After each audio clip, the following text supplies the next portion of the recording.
Welcome to the Terrible Podcast with your hosts from SteelersDepot.com, where you can find all your latest and greatest Steelers news. It's Dave Bryan and Alex Kozora, always lit, talking Steelers.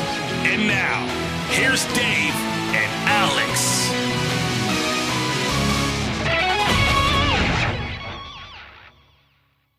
Welcome to the Terrible Podcast, Season 13, Episode 147. He's Dave Bryan. I'm Alex Kozora, SteelersDepot.com. Thanks for being back with us here this Monday, Steelers Nation, as we officially hit the really only quiet and dead period of the offseason until late July when the Steelers report for training camp. Dave, I was going to ask how you're doing, but I know you have a doctor's appointment today that you're not looking forward to, so I will not ask the question. I'll just say hello. I'll tell you what, I'm hungry. First and foremost, I'm dehydrated, and I get to face the big snake again later today. My fourth colonoscopy. So a lot of men aren't lucky to have one by the time they're 55. I'm on my fourth fight with the snake. You get a watch for that, right? You get a Rolex. It's like retiring after 25 years with the company. And look, I've had them. I'm not concerned about the process, as much. I mean, if I actually look forward to it. I mean, they put you out. Probably the best sleep I have since the last one that I had there. It's just the prep to it. And luckily, that's come a long ways. I mean, you put the powder in the Gatorade and you drink that and take the Ducalax and all like that. And then obviously you got to spend, all of the day on, in the bathroom and all. But the worst part is you can't eat, at all. And last time I ate was, I think, Tuesday. Or not Tuesday, 2 o'clock. Not Tuesday. It feels like it's been since Tuesday, but like 2 o'clock on Saturday was the last time I ate. And then even this morning, you can't have liquids or anything like that. So I'm running on fumes right now. And I'll be good, more than anything, I'll be glad to get this procedure later, today taken care of. So the first thing I can do, and I'm real groggy when I come out of the anesthesia and all like that, I do a lot of mumbling. So it'll be interesting to hear my wife tell me where I mumble, where I want to go get something to eat right away, because that'll be the first thing on my mind. Hey, some exciting news. The Maulers clinched, Alex. I know you're all excited about that, right? At 4-6, I think, whatever the record is, that's sub 500, clinched the playoff spot there. But yeah, they were a chicken salad team last year. Now they're a pizza team. They're in the playoffs. Well, there you go. And as far as Pittsburgh sports news goes, it's been really the only positive thing lately. Got the Pirates, I think, have lost 2 series in a row. They have some good news though, right? Henry Davis makes his NFL or Major League Baseball debut. You can really tell that I'm dehydrated, running on fumes here. But I did see that news yesterday that Henry Davis will make his Major League Baseball debut. You going to go to that game or no? No, I'll be hanging out here, but I'll be watching it for sure. I think they're going to put him in right field. They're carrying 3 catchers. Who knows? But at least he's up. But yeah, hopefully, Dave, I know things will go well. I'm happy that you will get a meal. Hopefully, by the time people are listening to this, and you have a vacation on the other side. So that's the upside there. Eyes on the prize. Just one quick programming note, because Dave will be away basically the rest of the week. I think we'll have another podcast. It'll be Josh Carney and I probably for Friday morning is probably when it'll go up. So nothing during the week, but Josh will probably sit in for Dave for Friday's show, and we might kind of pull back to the 2 podcasts a week whenever Dave returns. We'll figure that out. But just a heads up there, this is our only Dave and Alex podcast of this week. Yeah, this time of year, and we're already starting to see it. It really kind of drops off. Now, thank goodness you'll have there'll be some radio interviews that surface over the course of the next couple of weeks here. But and quite honestly, I mean, this is literally the slowest time of the year, right? Because all the camps are wrapped up. No, they'll have all the major networks or NFL Network will have, I'm sure, the top 100, and there'll be lists everywhere and anywhere. But this literally is the slowest time of the off season, and thus there's not as much to talk about. I'll be starting up my 90-30 series here pretty soon, so we'll have players to discuss that way. I know several of the other guys have some series starting up as well. Yeah, still keeping you guys busy throughout the offseason. Still some fun ideas, creative content. I really enjoyed your article yesterday on Ken Burrows and the story behind the photo series. That was the second one that you've done. Really cool look back. Kind of had us trying to find that play. We found it, and that was a cool photo. And then to find the whole play behind it kind of told that story all the more. Yeah, it didn't. When I found the photo initially, I thought there was going to be a little bit more to the story. In other words, thinking I was going to be able to find, some more quotes and all like that. But I think there was the story, some stories in the story there. First and foremost, Ken Burrow was a pretty accomplished receiver at the time for the Houston Oilers. And that was the second game of the 1979 season, a very much anticipated game, obviously in Three Rivers Stadium. And the fact of the matter, the Steelers defense really ruled supreme on that day. I mean, they limited the Oilers offense to something like 21 net yards in the first half. The running game I forget, 30-something, 40-something yards. No, 30-something yards, I think, at most. And obviously the net yards had I think 4 sacks in that first half, and it had an interception, and really only crossed the into Steelers territory late in the first half there, due to on the heels of a Terry Bradshaw interception. And really they took over, only had one chance, one play to run. They ran, a deep play, obviously, to the end zone. And that was to Ken Burrow, kind of a, Hail Mary, if you will. And all the shirts around him, anyway, fell incomplete there. They pretty much shut the Oilers out the entire game, knocked Dan Pastorini out of the game early in the second half. He had to be stretchered off the field. Took a pretty big shoulder injury, I think, against Banaszak there following the interception. The only score they had in the game came with 8 seconds left, with the backup quarterback and all like that. So, and then Burrow did not catch a single pass in the game. So it ended up, not being a lot of quotes to work with around that particular play, but it ended up having the story behind the story, if you will. Yeah, I thought it was really cool. And maybe this is my own football ignorance, but, we were trying to find that play, and I didn't realize some of the guys who became Houston Oilers. I felt like the Raiders moved to Houston. You had Ken Stabler at quarterback, Dave Casper at tight end. I had no idea those guys ever played for Houston, so it kind of was a little football history for me. Yeah, and look, I mean, the Oilers were the Steelers' rival for sure for a couple of years there, and then even that same 1979 season, those two teams met the AFC Championship game, and then obviously the Steelers, were victorious there, and then went on to beat the Rams for their 4th Super Bowl that year. So the Oilers were the team you'd love to hate as a kid growing up there when it came to the Steelers. Well, it was Chuck Noll and Bum Phillips, who did not like each other and made that known pretty often on the football field. Absolutely. All right, Dave, let's jump into, we have one piece of hard Steelers news to talk about that came across Friday afternoon, and potentially at some point there will be a domino effect to this. Scott Nelson, safety Scott Nelson, athletic guy from Wisconsin, has been released. He was waived from the team on Friday, putting the roster from 90 to 89, opening up a spot which has not been filled as of this recording here, just after 10 o'clock on Monday morning. We assume it will be filled at some point, probably sooner than later. Thought maybe one of those linebackers would get announced to sign, Kwiatkowski or Carter. Nothing there yet, but Scott Nelson off the roster. Yeah, to be interesting, that move came out of kind of nowhere as well too. And you would think that if they were going to immediately add a player, it might be an inside linebacker. Another thing I thought too is, man, there's been a couple of safeties around the league. I think have had some injuries too, right? Didn't the rookie, who was the rookie draft pick that the Steelers that the Steelers brought in for a pre-draft visit for Indianapolis, was it? Oh, Daniel Scott tore his ACL. Right. You had him go down. You had the veteran, Chuck Clark. Yes, long term. Yeah, long-term injury as well too. There's part of me kind of wonders if maybe, because look, that safety depth chart for the Steelers is pretty damn deep, right?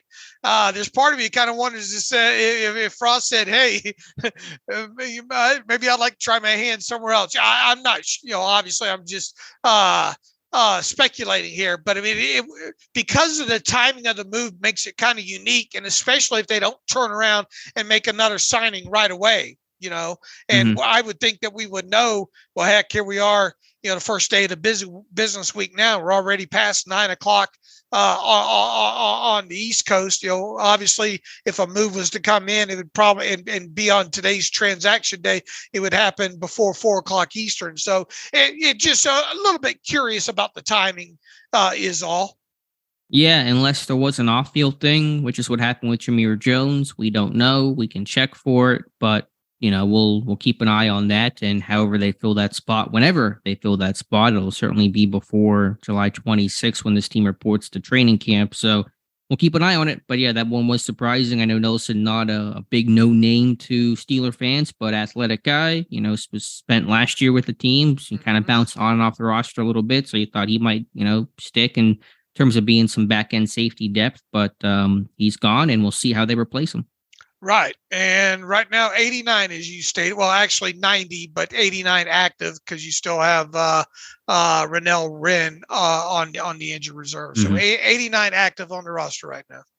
All right, Dave, as you mentioned, Big Ben dropping his latest Footbahlin podcast. It took a couple weeks off, but came back with a big guest for their Sunday night episode, which was TJ Watt. And so good to hear Watt, and nothing earth-shattering there. Watt's a pretty mellow, chill type of dude, but what stuck out to you when you listen to that whole conversation? Yeah, a lot of little things. And I listened to a good, I think, hour and 15 minutes of it this morning and all. And obviously, cut up stuff for you guys to write about last night when it was dropped and all like that. But, we just recently had the talk about the tackles and the muscle memory and the playing on the certain sides and all like that. And it was interesting to hear TJ Watt talk about why his favorite side is the left side. That he feels that's the more natural side. He says it just feels kind of, feels like he's writing with his opposite hand when he's on the other side. And a lot of people, probably do remember that, when, his first, when he broke in, obviously came in as a rookie, he was predominantly on the right side overall, and he looked pretty damn decent, thinking back to, his rookie season and all like that. But I think he made it pretty clear that left side is his side, and that, occasionally he'll take some snaps on the other side there and some practices and all just to stay up on it. But what goes through his head every time he does now take a rep on that other side is, man, I could be working on something. I'm wasting a rep here that I could be perfecting something maybe on the left side there. So I thought it was pretty eye-opening and real straightforward coming out of his mouth, talking about why he likes the left side and why he thinks he's better on that left side. Yeah, it was pretty honest. He said he feels like he's fighting his body whenever he's aligned on the right side, his right, not the offense's right. Just for a clarification, his old spot that he played in, as you said, his rookie season. So he was pretty, quick and itching to flip over to the left side.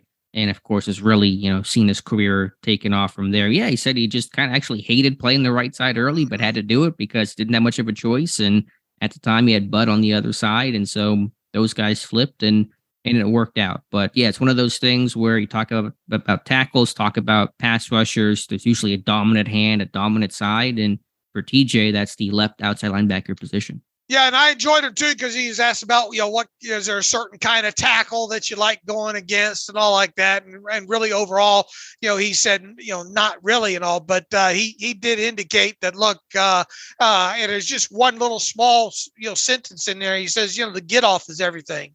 When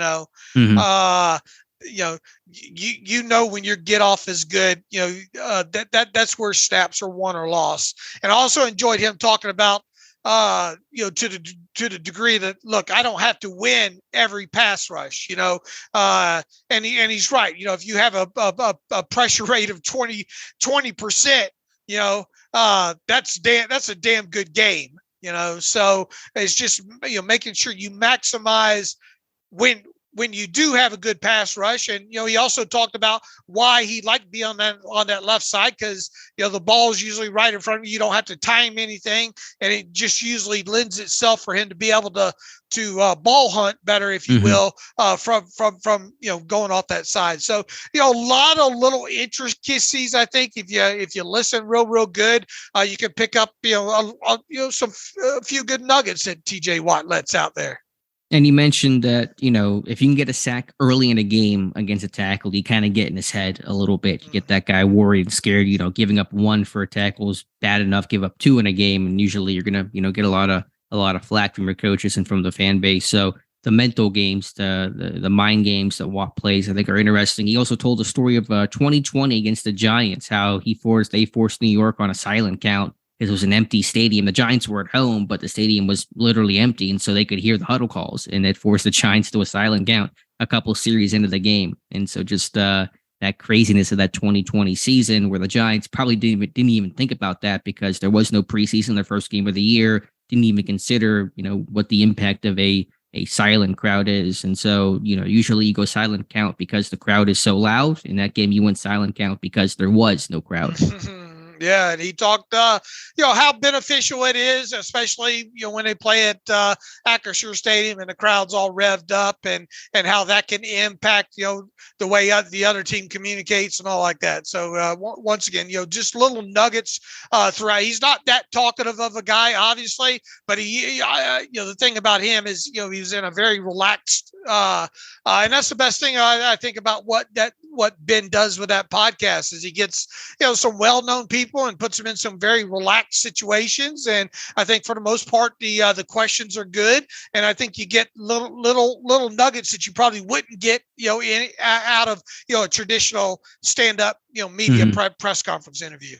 Yeah, I agree. That was true with Watt, because he usually is pretty quiet when speaking with the media, but a bit more relaxed, a bit more comfortable, familiar face whenever it's Ben talking to you than 27 reporters trying to get a quote, a soundbite from you. So good interview there. Anything else from Watt? That was kind of the bulk of it. Talked about training camp, and, you love it and you hate it, because, you'd rather be at home in your own bed, like they did in 2020, 2021. But there's all the value of camp in terms of the team bonding exercises and just being in that environment that makes it all worth it. Yeah, good little story. Yeah, I once again, we highly encourage, if you get time. Now, I think this particular episode is like 2 hours, isn't it? Or but and look, you can fast forward through all the beer tasting stuff and all like that. That's not your flavor. That's what I generally do there. But it's a good interview once again, man. He's had some top notch interviews the last several weeks now. I mean, it's hard to think back to the last time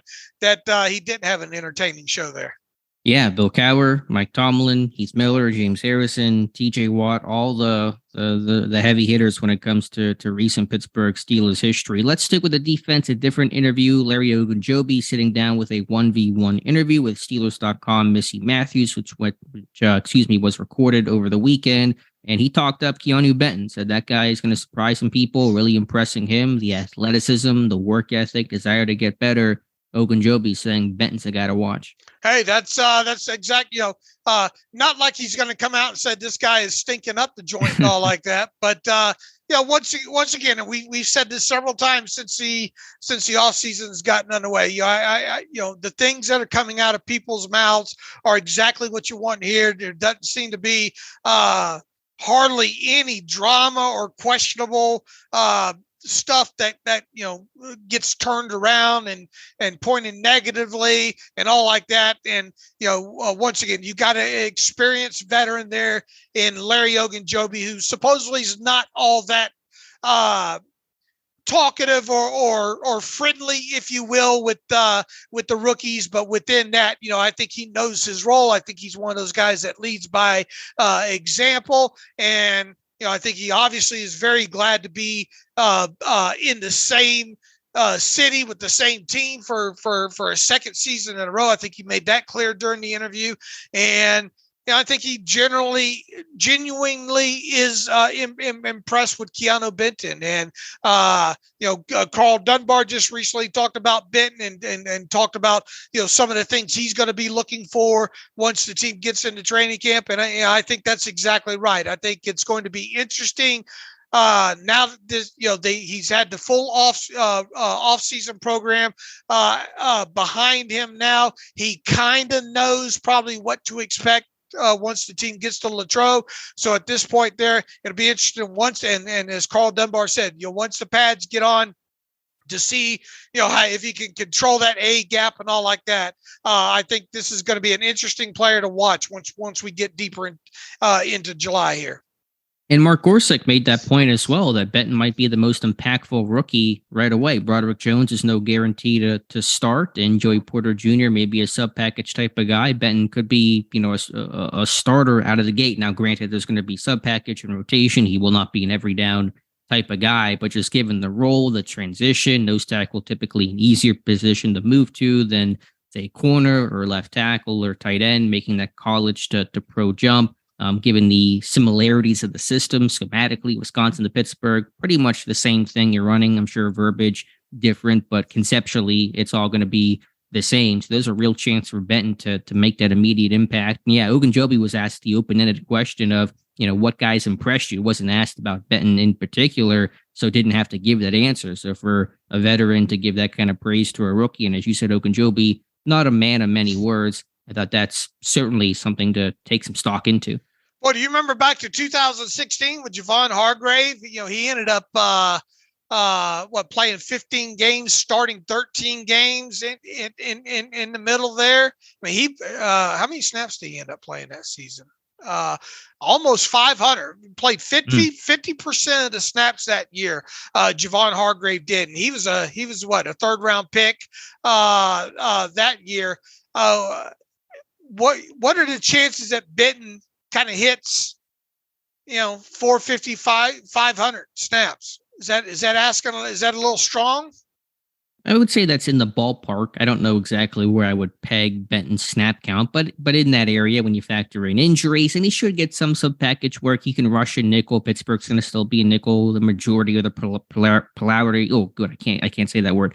Plurality of the time. And so there's still going to be some snaps there for Benton. Hargrave had 2 sacks his rookie year. Does Benton beat that, match that, just come shy of 2 sacks of what Hargrave did his rookie year? Yeah, that's a great question. I think as far as what I'm expecting out of him and snap counts, I think I'd be happy with 2 sacks, to be honest with you, as long as the run game defense is there and occasionally providing pressure. But the chances of him actually getting half the defensive snaps throughout the season is probably not high, barring injury. I kind of envision that number probably being around, I don't know, 350 to 400 on the high side there. So I think if he's able to get a couple of sacks, a couple of 6 quarterback hits, pressures, whatnot, I think he can hit that number. Yeah.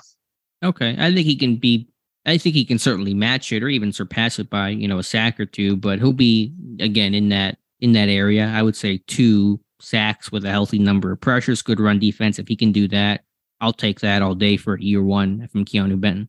Yeah, absolutely. And once again, it'll be interesting to see this battle moving into the summer about who actually ends up being the week 1 guy in the middle of the 3-4, in the middle of base, Yeah, I mean, who do you think the first defensive end to sub and spell Hayward and Ogunjobi will be? Is it Leal? Is it?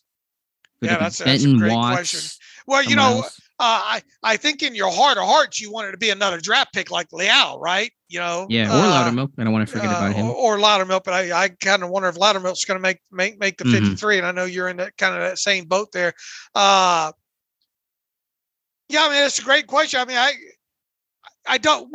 We've got a lot to learn about Leal this summer, So it'd be interesting to ask me that question, once we get two preseason games into this thing and all like that. But I think my hope is that we're talking about Leal. It's good that Leal's going to probably be the next man up here.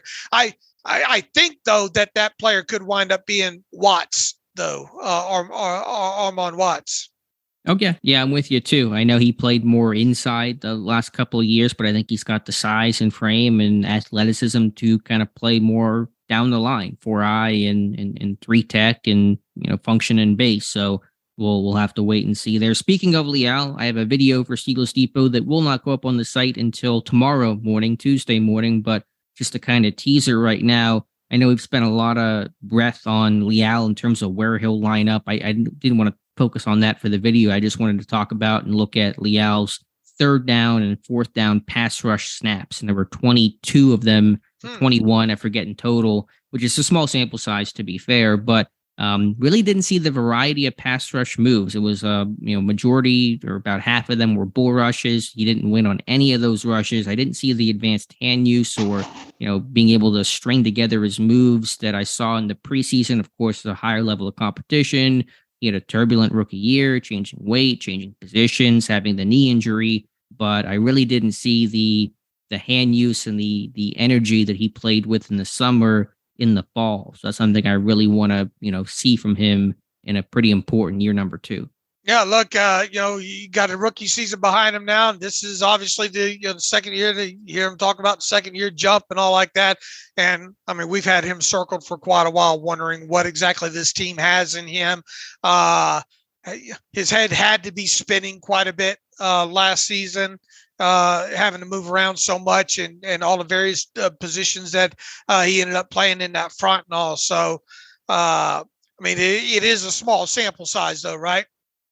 Yeah, it was. Now, most of those snaps came along the interior. I know that people will say, well, he probably rushed on the edge as an outside linebacker. There were a couple of those. Most of those actually came as where he was supposed to play when they drafted him. So I wouldn't necessarily, say that was the issue, but there were a lot of other complicating factors for sure when it comes to affecting Leal's play, even from a preparation standpoint. If you're playing inside out, you don't know who you're facing, the tackle or the guard, less time to prepare and study those guys. So, not trying to, critique the guy too hard, but I just saw what I saw in the summer that had me intrigued. I didn't always really see during the fall. But again, I understand the difficult circumstances of which he played in as a rookie. All right. When does that drop?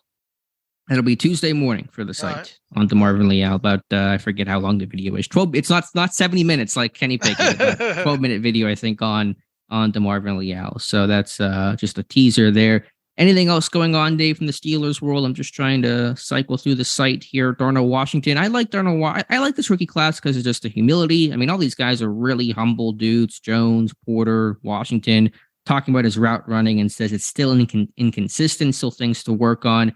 He's a guy who really seems to have a really strong self-evaluation and desire to get better. He's discussed that with his blocking, his footwork, talked about that with his route running. So a guy that, despite being literal big man on campus, pretty high draft pick overall, gonna see snaps right away. He's talking and acting like he's not even guaranteed to make this roster. And I love that mentality from a rookie. Right. And look, he obviously is going to make the roster, but, you're going to be interested to see what kind of playing time he gets, especially, as a potential pass catcher. Look, we coming out of the contextualization that I did on him, we had kind of more of an extended talk on him. And it's funny now that as we come out of these out of this mandatory minicamp to hear all the analysis that, well, he's a little bit of a lumberer and all like that. Well, yeah, didn't we kind of highlight that he's not the most fluid of the guy off the line, out into space that way. I mean, he's a big guy. Now he's an athletic big guy, but he's still, he still moves like a big guy overall. He's not going to be as fluid as a guy like Pat Freiermuth is. I don't think, and let's face it, Pat's not, top 5 route running tight ends in the NFL either. But I think there's enough upside on him. And we talked about some of the best ways to utilize him. His catch radius is so damn big that helps make up, for some inefficiencies that Darnell has in the passing game. I think one of my takeaways was I think he has a pretty good feel for where to settle in zones and all like that. And then additionally, you can do a lot of things with him, misdirection and those tight end flare out, screens and all like that, where you can put the football in his hand in a short area and let him try to do things after the catch, because that was very impressive with what he did at Georgia was after the catch. Now you look at it, you think back to his red zone stuff. Now they obviously had, another very talented tight end over there. I think he has the ability to be a legitimate red zone threat with the Steelers in the NFL. Excuse me. And that's just not something that he got the opportunity to do quite a bit at Georgia there. So, yeah, I mean, look, he's not George Kittle coming out. He's not Kelsey or anything along those lines. But make no mistake about it, the thing that gets everybody clicking on the tape on him is the blocking, right? So anything that you get above and beyond that, which he did show to some degree at Georgia, I think is a plus. It just, I guess what I'm getting at is coming out of mandatory minicamp, it feels like there's more of a negative reaction about him. Yeah, I hadn't listened to really the evaluation too much. I had heard he had a couple of good last few days of minicamp, and I think he mentioned that in the comment as well, that he made a couple of good catches, a couple of good routes. My evaluation lens, because obviously I'm not there, and I know I'll be there for training camp, so I can kind of hold off on that. I don't really look at the evaluation part too much during OTAs, because I don't think even the team is, looking at that too much. They're trying to get a baseline level, obviously, but it's trying to install your offense and understand how NFL practices work, what the expectations are, how to, I wouldn't say study, but take care of yourselves, kind of start getting into a routine, dealing with the free time the NFL brings. It's not as rigid and structured the way that college is. So, you hear different stuff about, Broderick Jones didn't have a great OTAs. That shouldn't be a big shock to anybody. We've been talking about that for a while. Does not mean this guy can't and won't get better. But, again, for Washington, I just like hearing this guy's able to understand his game, accurately evaluate his game, know his strengths, weaknesses, and how he must improve. And so I think if you enter the NFL with that kind of humbleness and humility, you're going to have a chance for success. Yeah, look, as long as guys are going to make it through the offseason without tons of mental errors and stay healthy and all like that. I mean, once again, and you've heard the position coaches say this once again this offseason, they don't even have the pads on yet. And a lot of these guys, a lot of that, you hear TJ Watt talking about, pretty much these guys know how to practice. They don't go all out all the time. You're not going to get a good sense to where some of these rookies really are until they put the pads on and get past those first 3-4, that halfway through that second stint of, what is it, like 6 practices or something like that in a row. That's when you're going to have a better idea of where these kids at and all like that. And look, they're rookies. I mean, there is an acclimation period with these guys. So it's hard, the biggest thing I look for is things that come out of players' mouths at this time of year. And obviously you want to hear the positive, and then you want them to stay healthy. If they're able to accomplish that, and you're not hearing about, man, this kid just made a lot of errors or whatnot during mandatory minicamp, I'm not so concerned with the narratives coming out of mandatory minicamp. And I know it's such a simplistic thing, but from our viewpoint, guys stayed healthy. And that's just so important for these guys to get reps, because if you're a young guy, you need these reps. You got to make this is the time to make mistakes right now. Right. That's when you screw things up and you make that, mental error or whatever the case is. And that's how you get coached and you get better. If you're injured, if you got a soft tissue thing and you're on the sidelines, you're only working individual, not in team or whatever the case is, you're behind the 8 ball. And then you get in the training camp. I mean, there's no slowing things down and holding each other's hand to try to walk you through this stuff. In camp, man, you're, just a couple weeks away from the season beginning. You're go. You're either on the train, you're helping us win, or you're not, and we're going to find someone else who can. So, again, that's why the spring, it's important. It's one of those, first building blocks, but it's less so about being perfect and doing things right and looking fantastic. If you are, great. But if you aren't, you understand that's part of the process. And this is the one time of the year where you can learn, make those mistakes, because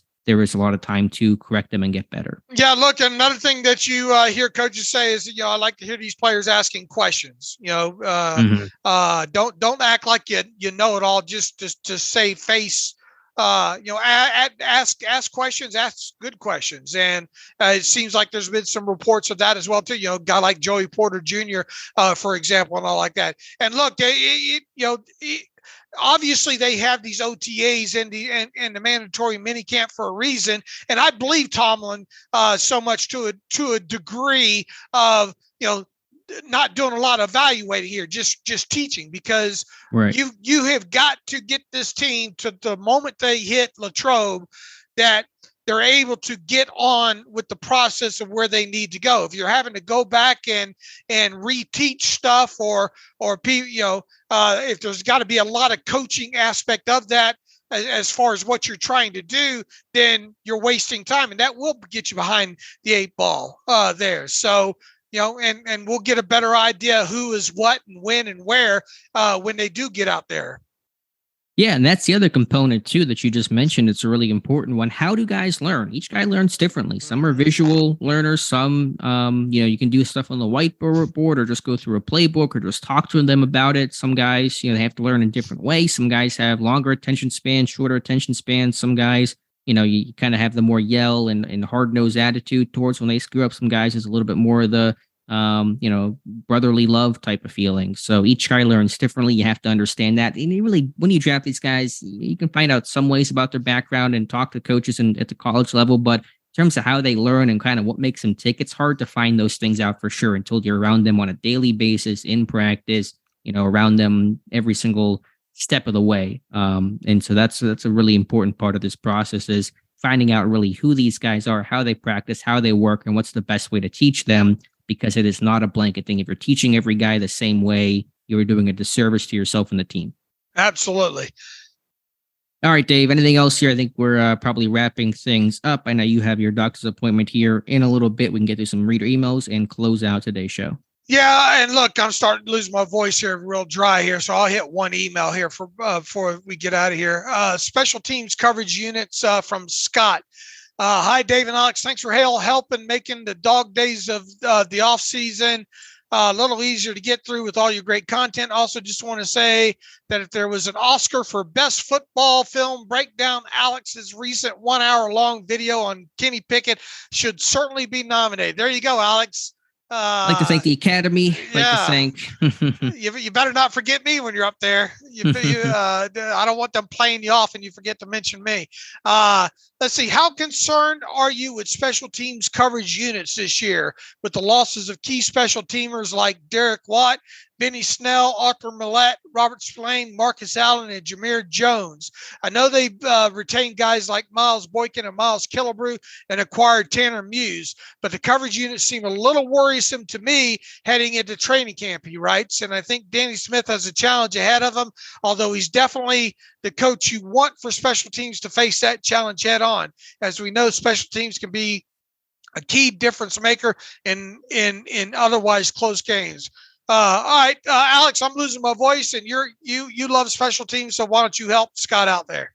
Yeah, all I got to hear is Danny Smith, and I'm jumping on in. Yeah, we wrote about this a while back. This was, I think, early in free agency, before the signings of Muse, before Boykin came back. It was kind of after realizing that, Benny Snell was not immediately re-signed. Derek Watt was not going to come back. Marcus Allen, same for him. And so, yeah, there's a lot of turnover there. They're losing a lot of snaps in terms of guys to play, multi-units, and we're playing 200, 300 snaps last season. That's Watt, that's Marcus Allen, that's Benny Snell. So there was a concern there. You get into camp and you kind of probably feel better when you see some of these guys actually start doing it. And as the reader mentioned there, you bring in a Tanner Muse, and he's a guy that, should be able to, replace what probably Marcus Allen did a lot of, or what Benny Snell did. We'll see exactly how they use him. So it's a fair point, but I was happy to see Muse come in. I was happy to see Miles Boykin, especially, re-up and re-sign, because he's, to me, one of the best gunners in football. Had a really strong season there last year, so that made me feel a bit better. But Yeah, to the point, there is a lot of snaps lost there. It has not been talked about much. We have discussed it some, and it's going to be something certainly to watch come the summer, because there's going to be some new pieces there. And especially with you factor in the rules changes on top of it, how much impact that may or may not have. Yeah, I mean, the good news is it should not increase the number of kick returns. You know, how much does it decrease it? We'll see. I think the NFL is projecting about a 7 to 10% decrease in the number of returns, so that probably lessens some of the weight and pressure on some of those kick coverage guys. But punts will still be active. There will still be some kick returns. You get into November, December in Pittsburgh or Baltimore out east, you're playing in bad weather. It's harder to boom the football as much, so returns typically go up. So it's still something to pay attention to. All right, Scott, thanks for the email there. All right, Alex, we should probably wrap this up. Yeah, we'll wrap things up. We'll come back. Like I said, Josh Carney and I should be able to do one more show later this week. Expect that to go up Friday. Dave, hopefully everything goes well today. I know that it will. And then again, you got a vacation. You're getting out of the house, so we're happy to hear about that and have a good time away. All right, well, I appreciate it. All right, well, in the meantime, you can follow me on Twitter at Steelers Depot. Follow Alex on Twitter at Alex_Kozora. Follow the show at Terrible Podcast. Email the show, theterriblepodcast@gmail.com. If you like what we do and want to donate to the cause, SteelersDepot.com. Hit the donate button up right navigational bar. Also, if you want an ad-free version of the site, SteelersDepot.com. Hit the ad-free button up right navigational button there. And once again, I'll be back, I think, a week from today here. In the meantime, please enjoy Alex and Josh and whatever they put together. Still have the terrible takes every day going up on the site as well, too. So as always, thanks for listening to the Terrible Podcast with Dave and Alex.